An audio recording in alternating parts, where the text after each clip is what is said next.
Okay, so let's get back to Socrates. Last we left Socrates, he died and his followers were taking over. And it's from his followers that we really most understand his ideas. So it's kind of hard to tell what the actual guy thought and said himself. But the main philosopher who followed Socrates always said he was working off what Socrates thought. But what's confusing is that he would write these little stories called dialogues, where Socrates would be kind of a character explaining the philosophy of Socrates. And so we don't know what part of this is real and what part of this is made up. But this philosopher is known as Plato. So Plato is our main source for Socrates and seems to reflect Plato's biases.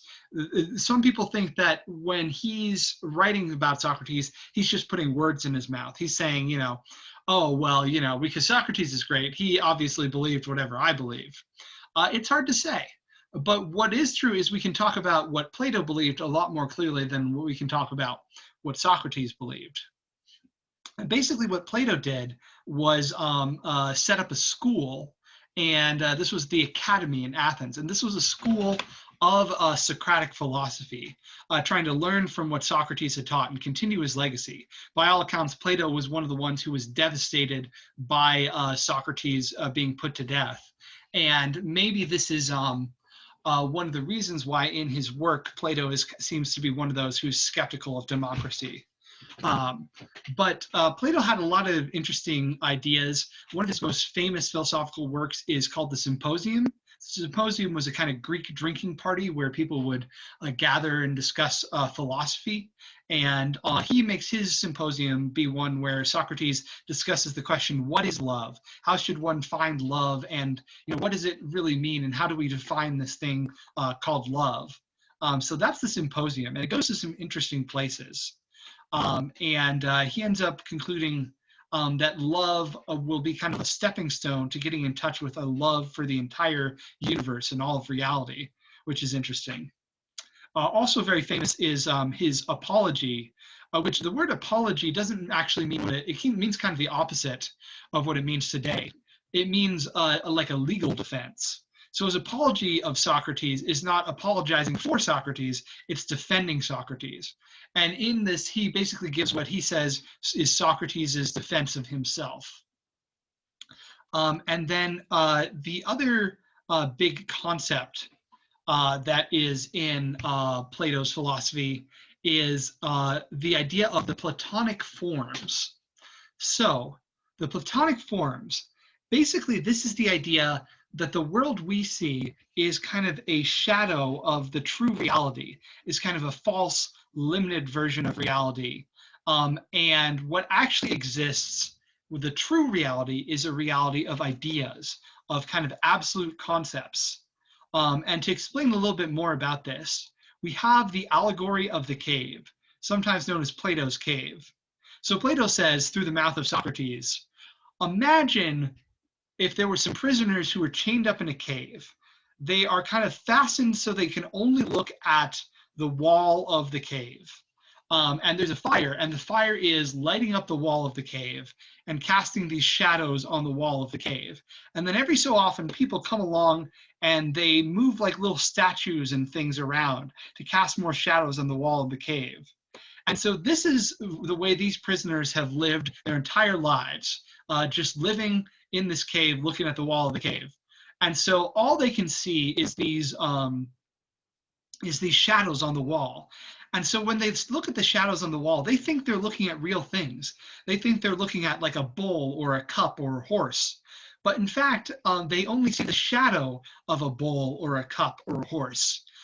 They don't see the real thing, but they think that they're looking at the real thing. But they're actually looking at something that's so much less than the real thing. They're looking at something that's flat and disappointing and bad to us. But to them, it's all reality. It's all they know. And so now Plato says, imagine one guy escapes and he goes out into the real world and he escapes the cave and he starts looking at things. He's like, wow, they're so three-dimensional. And then he goes back into the cave and he tries to tell his fellow prisoners, hey, it's me. I saw the real world. And he tries to describe what he's seen to his fellow prisoners. And they just act like he's crazy because they can't possibly comprehend what he's seen, because the only way to understand it is really directly experiencing it. So this is the idea of Plato's cave, and this is starting to sound almost like a religion, and it kind of is going in that direction. But basically what Plato believes is that the true reality of things is sort of scattered into these shadows that we see in the real world. You have what's known as the form or the idea. Eidolon is the word, and it can be translated as to like the shape, the idea, something like that. And so the idea is what's real, and it gets translated into different forms in our reality, but those aren't the real thing. They're just these reflections of the real thing. For a more concrete example, think about how Plato might talk about the idea of a horse. So he would say that there's some kind of universal horseness. There's the God horse, the horse of all horses, this horseness that is this true, absolute essence of what a horse is. That's what's real. And then all the horses that you and I encounter in our day-to-day lives are just sort of lesser variations on the true model horse.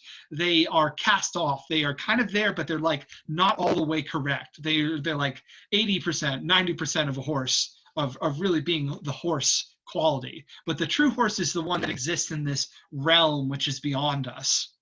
That's pretty wild. But it's pretty interesting too, and maybe you could imagine it to be true. You could say that these things are beyond us. For Plato, what he talked about more often was this idea of goodness and truth being the ultimate reality. So he imagined this sort of infinite kindness and goodness existing as the absolute reality. And then we catch glimpses of it in our world, but we only get little bits of it here and there. And if we could more closely approach that true goodness, then we would be more able to be good in our reality. So this is all connecting to Socrates' ideas about, the importance of being good, but Plato has taken it quite far in a different direction. And as you can imagine, this goes along with, religion quite well. And it might sound kind of like the way people talk about God. And as it turns out, Plato's ideas were really influential on the early Christians. They took some of the ideas about God as this sort of abstract, infinitely loving, infinitely good thing that is sort of reflected into our reality, and they ran with that. So that's one of the big reasons why Plato is important. And his idea of the forms is very important. The other thing that's really important about Plato is he also tried to design the perfect society. And this is portrayed in his work known as the Republic. Now, we're not sure whether this was just kind of a thought experiment or this is actually what he thought would be the best society. But he has Socrates propose this new society where people can be more good. And so his, question, how do you build a perfect society? Well, for him, it's not a democracy. Unfortunately, it is not a democracy. He doesn't really believe in a democracy. He believes in a sort of a hierarchy of the very best people. He says that the best people should do the best jobs. They should be the leaders. And of course, what are the best people? Well, they're the people who think about everything. They're philosophers. So he comes up with this idea of philosopher kings. People who had really studied philosophy would, of course, be the wisest and most capable of leading society. And you should put the best people on top there. And he thinks, the smartest people should do the thinking jobs, and the best laborers should do the working jobs, things like that. Now, interestingly, he was not a Greek who ascribed to the idea that women were inherently inferior. He had thought about it and he said, okay, I guess women and men can both be thinkers or workers equally. So he divided things up into like three groups, the sort of the leaders, the sort of city managers, and the workers. And he said, everyone, should go in whatever place suits them best, and we'll figure out who goes to what place. But women can be in any category, and so there could be women leaders. He did think it was important that women have children and have the next generation, but he actually had some really strong ideas about raising children, that the city should be started by raising the children and separating them from their parents so they didn't pick up any culture from the old culture or any old ideas that they were still carrying around. But he wanted everybody to start from scratch. And so you can see how this connects with his sort of suspicion of democracy, the democracy that killed Socrates. And you can see how this connects to his quest to build a society that's perfectly good. There's a lot here that's interesting to think about. Okay, so now I want to talk about the other big philosopher who followed on. And this guy kind of followed on from Plato. after Socrates, then Plato, and then uh, uh, Aristotle. So Aristotle again founded his own school. This was kind of outside of Athens, just down the road, called the Lyceum. And Aristotle, he kind of brought back more of that sort of natural philosophy, scientific type of stuff, because even though we know him for a lot of his like philosophy on goodness and society, he was actually really best when he was being a marine biologist. He studied sea creatures quite extensively, and he made lists of all the different types of creatures and tried to understand how do creatures reproduce and like what is the mechanism by which, you know, traits are passed down. He didn't fully understand it, but he thought it might be some sort of like substance that was transferred from one creature to another, or some sort of energy or something like that. And his response to Plato was that he was very skeptical of this idea of the forms. He thought, okay, when we look at a horse, that's just our category. We come up with this idea of a horse. That doesn't mean that there is an idea of a horse existing beyond our realm. He didn't really believe in that. He thought these classifications were classifications that we came up with. And maybe in part that's because he was so busy making his own classifications of different types of sea creatures. But people don't talk about him as a biologist, but I think actually for his time period, he was most effective at that. Now, some of his other ideas we do not like so much today, but they were really influential. For instance, he was not as open-minded as Plato towards women. He thought that everything should fit a certain function. So he took Plato's idea of putting things in the proper place, putting people in the place where they could be most effective, and he ran with it. And he said, oh, well, everyone kind of has a destiny to be, to fit the function that they're at. So women have their destiny and should do their type of things. Men should do their type of things. And, you know, the lower class should stay the lower class and slaves should stay slaves. He admitted that there was the possibility, oh, someone could, you know, be naturally not a slave. But he said, well, okay, if they're not meant to be a slave, then they'll stop being a slave, right? That's sort of his underlying logic. So this idea of a function, that's one of the problems with it that we would say today. The other big concept that Aristotle put forth was the golden mean. So the mean is sort of like the in-between two different options. So he argued that goodness was in finding the balance between extremes, neither too nice nor too nasty, neither too passionate nor too emotionless. The way to live life was to find the balance in between. So that was another concept of his that was really influential as well. Okay, and actually he kind of leads us into art in a way, because he argued that art and stories, and especially plays, were all about letting out our negative emotions. So this is a theory that's still really influential. He called this catharsis, which means purification. But if we say something is cathartic, you know, we mean that like it helped us process our emotions in some way. He came up with that concept when he was trying to analyze stories and plays and storytelling. And we'll get into that in just a second. But the last thing I wanted to mention about him is that he was really influential, in part because he was the tutor to Alexander the Great. So he was hired out to be the tutor to this young prince, teach him everything about the world, which is pretty cool. Okay, so moving on into these plays. Plays in Athens were associated with Dionysus, and it's clear that they were really popular because they had like 4 different Dionysus festivals every year, and all of them featured plays. But the big one was the Great Dionysia. And the playwrights were also known as poets, and there isn't really a clear distinction between the two. And honestly, the plays were more like musical performances in some ways. They were songs. What we have are just the lyrics from them, basically. But they were also kind of the first experiment in like creating like literary drama and like writing, you know, dramas in general. So they wrote comedies and tragedies, and they were usually retellings of myths that were already known. But the playwright or the poet actually just literally means maker of a thing. These makers of stories would try and give their own take on the mythology and maybe add some new elements. And actually a big source for a lot of our mythology comes from these poets. And Dionysus is all about an altered state. You know, he's associated with madness and with getting drunk.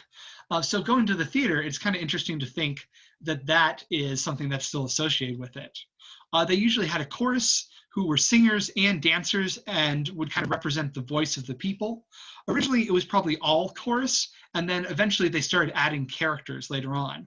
But almost every Greek city had a theater.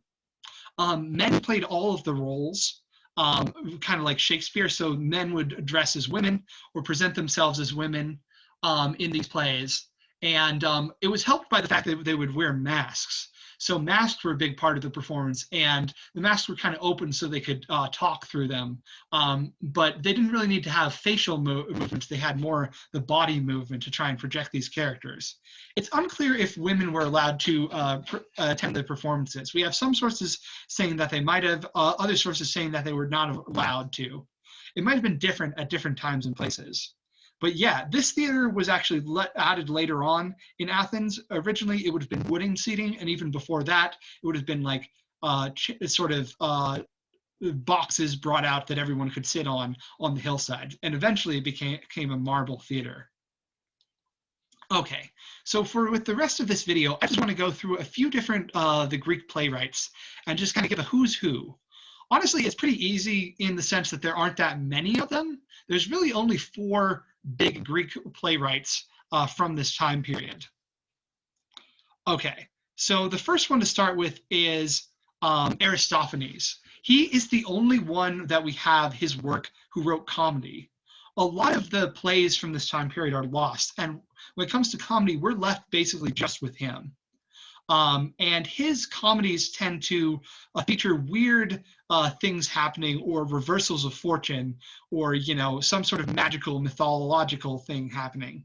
For instance, in his play Lysistrata, which is one of his most famous, the women of Greece, they hold a strike.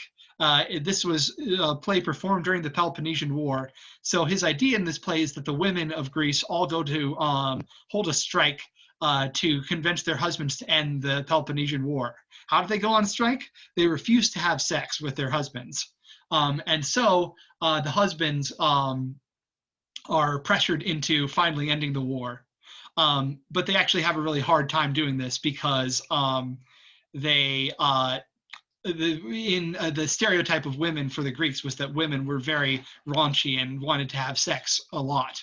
And so in the play, they have a really hard time doing this, and they're like, oh, I can't do it, I can't handle it. So that's kind of the story of that play. He has one where the birds try to build a utopia and try and block the gods from receiving prayers by building a city in the sky.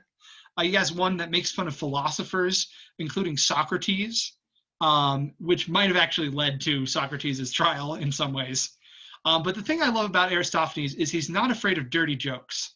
The Greeks were really fond of jokes about, sex and masturbation and things like that. So you can find all that in the works of Aristophanes. So just know that, these Greeks were not above some raunchy humor. Getting into the tragic authors or playwrights, Aeschylus is a big one. Aeschylus wrote a trilogy about Agamemnon from the Trojan War. Basically, in the first one, Agamemnon gets murdered by his wife, Clytemnestra. This is probably because Agamemnon sacrificed their daughter to Artemis, which is because he offended Artemis, and she said, okay, I'm going to demand a human sacrifice here. And he said, okay. But Clytemnestra takes her revenge in that first play. And this is based on a myth, like I said. In the second play, Agamemnon's children, Electra and Orestes, murder their mother in revenge. But in the third play, Orestes is being chased by the Furies, who are gods that punish you if you kill your family members. There's such a thing as known as blood guilt. If you kill people who are your blood relations, you are punished by the gods. So he's chased around by them for a while in the third play. But finally, Apollo and Athena kind of calm them down and they give them another job, which is to punish the people who are executed for murder in Athens instead. So it's a kind of nice little origin story there, which the Athenians would have liked. But Aeschylus seems to have really invented a lot of the ideas in Greek tragedy and maybe added the idea of having 3 main characters on the stage who would be kind of characters that you could follow as part of the plot. Another big one is Sophocles. You might have read some of his work already. He's known for, especially for his play Oedipus the King, or King Oedipus, which is all about a guy who is cursed because he killed his father and married his mother, but he doesn't know this. He thinks that these were different people he wasn't related to. And so he is trying to find out why his kingdom is cursed, but only at the end does he discover he's the one who's causing the problem. Then in the next play in the trilogy, he wanders in guilt. He's blinded himself, and he's looking for a place to be safe from the gods. And then finally he dies under mysterious circumstances. And then the third play,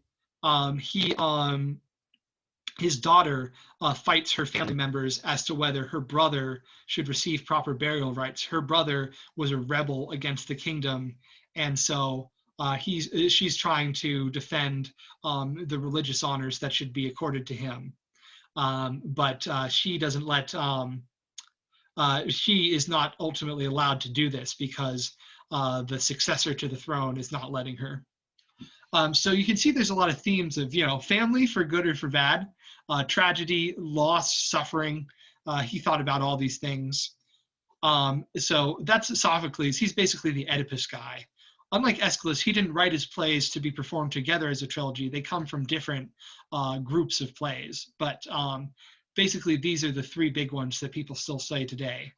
And then finally, we have Euripides. And I have to admit, I like Euripides a lot because he's a little bit of a punk.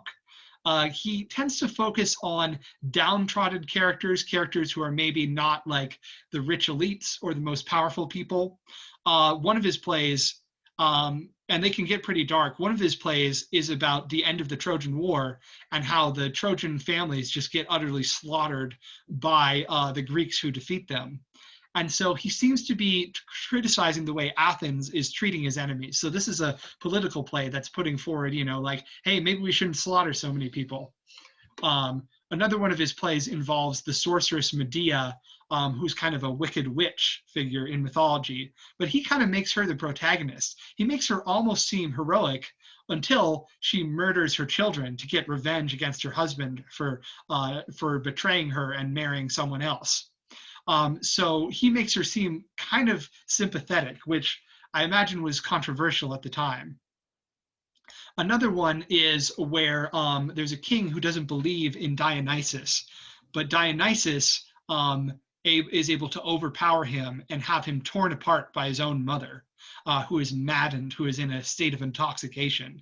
So Euripides liked these dark plays, and he liked to show like this destruction. And in that one, he's kind of trying to say, you don't mess with Dionysus. Sure, it's all fun and games when we're partying with Dionysus, but what if, you really go against him and you offend the gods? So he's trying to show this darkness, whereas other people might have been inclined to view Dionysus more positively. So yeah, that's Euripides is sort of, the dark, edgier plays, you might say. And some people said they didn't like him as much because he was one of the later ones and he was kind of changing the art form and he was not doing the same things the other guys were doing. But that might also be equally a reason why you might like him a lot. And I like that he, puts forward interesting roles for women and for people who are kind of down and out, like the Trojan women. So yeah, that's basically the three tragic playwrights and the one comic playwright I wanted to mention. So we have the one comedian, Aristophanes, with his wacky adventures and strange utopias and things like that. We have Aeschylus with his Agamemnon stories. We have Sophocles with his stories about Oedipus. And we have Euripides with his sort of dark, aggressive stories that kind of try and change the story a little bit. So you don't need to remember all the details about these guys. You don't need to remember everything on these PowerPoints. But I would say just hit the highlights of, like, if you had to sum one of these playwrights up in a sentence, how would you do it? With Aristophanes, you could say he's the only comedy guy. You could also go into a little more detail and say he likes this sort of fantastical stuff or this stuff about society. But yeah, that's basically all we wanted to talk about today. So we've definitely covered a lot today on this Thursday, and I apologize for letting it all pile up today. If we need to review some next session, we can do that next Zoom session. But for now, what I want to put forth to you guys is thinking more about these concepts of realism and idealism that we discussed at the start. And if you want to go back and review some of this, I'd definitely be happy to do that. But all of this has kind of been on the theme of the Greeks trying to understand the world, trying to come up with ideas and stories that would help them understand the world. And so that's basically the thread that hangs this all together, from playwrights to philosophers to sculpture and depicting the human body. All right, so I will stop it there. And I will see you guys in the discussion, and I will see you guys next time as well. And if you have any questions, feel free to get in touch.